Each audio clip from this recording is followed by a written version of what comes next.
او د غړو ساتنه.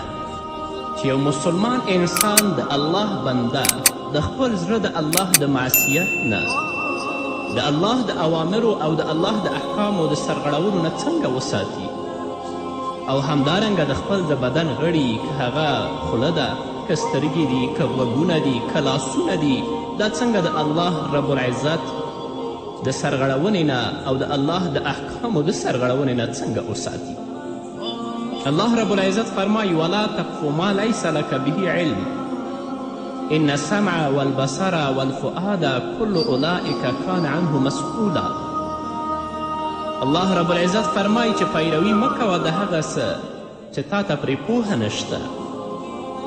په کوم شي باندې چې ته پوهه نه لرې د هغه پیروي مه کوه. بېشکه غوږونه چې د اورېدلو طاقت لري، او سترګې چې د لیدلو طاقت لري، او زړه چې د فکر او د سوچ کولو طاقت او قوت لري، له دې ټولو څخه به پوښتل کیږي. الله رب العزت به د دې ټولو نه د آخرت په ورځ باندې پوښتنه کوي، هم د زړه نه، هم د سترګې نه، او هم د غوږونو نه. نو راشه د خپل غړي او د خپل زړه د الله رب العزت د اوامرو او د احکامو مطابق استعمال کړه، تر څو د آخرت په ورځ الله څخه مسئول نه اوسې. د خپل غړي او د خپل زړه د الله رب العزت د اوامرو او د احکامو د سرغړونې نه وسات.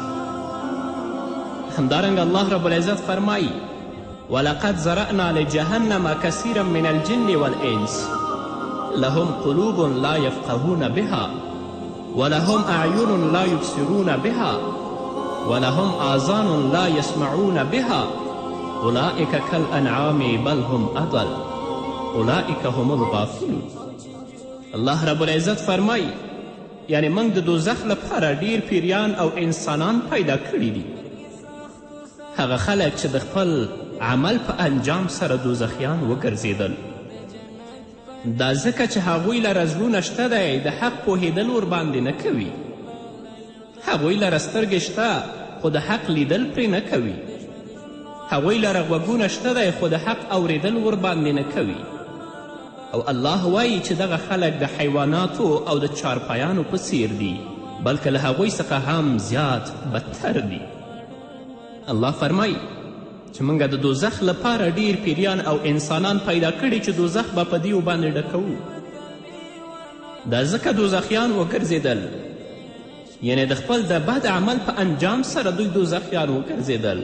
زړه لري خو په هغه باندې حق باندې نه پوهیږي، سترګې لري حق پرې نه ویني، غوږونه لري خو حق پرې نه اوري. د انسان شرافت او د انسان مرتبه د ملکې نه پورته ده، خو چې د الله د اوامرو او د الله د احکامو مطابق وچلیږي. خو که د الله د اوامرو او د احکامو نه یې سرغړونه وکړه، خلاف یې وکړه، بیا د حیواناتو او د څارویو نه هغه هم بدتر او سپک دی. همدارنګه الله فرمایي ان فی ذلک لذکرى لمن کان له قلب والقى السمع وهو شهید. الله فرمایي چې بېشکه په دغه قرآني آیتونو او په دغه قرآني کیسو کې پند او نصیحت دی د هغه چا لپاره چې بیدار او پوهېدونکی زړه لري، او یا د زړه په حضور سره غوږ کې دي د حق اورېدلو ته. همدارنګه الله رب العزت بل ځای کې